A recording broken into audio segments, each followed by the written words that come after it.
నీ భార్య ఎలిజబెత్కు నీవు కుమారుని కనును, అతనికి యోహాన్ అనే పేరు పెట్టుదువు. లూకాసు వార్త 1:12 మనం చూస్తే, దేవదూత ఎవరితో మాట్లాడినా మొట్టమొదటిగా మాట్లాడే మాట భయపడకు. దేవునికి స్తోత్రం, హల్లెలూయా. మరియ దగ్గరకు వచ్చినప్పుడు మాట్లాడినటువంటి మాటల్లో కూడా ఆమె మాట్లాడిన మాట ఏంటంటే భయపడకు. యేసేపుతో కూడా అదే మాట మాట్లాడింది, భయపడకు. దేవునికి స్తోత్రం, హల్లెలూయా.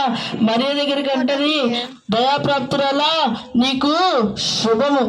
ఏమండి, గాబ్రియల్ అనేటువంటి దేవదూత ద్వారా మనం కూడా కొన్ని లక్షణాలు నేర్చుకోవాల్సినటువంటి వారంగా ఉన్నాం ఈ రాత్రికాల సమయంలో. ఆమె మనిషిని చూడగానే ఏ వచనం పలుకుతుందండి? శుభవచనం, శుభము. ఏమండి, అలాగే శుభ మాటలు పలికేటువంటి నోరుగా గాబ్రియల్ వంటి మాటలు పలికే వారంగా మనం కూడా ఉండాలని దేవుని యొక్క వాక్యం సెలవిస్తుంది. ఈ క్రిస్మస్ ద్వారా మనం కూడా కొన్ని అనుభవాలు మనం కూడా నేర్చుకోవాలి.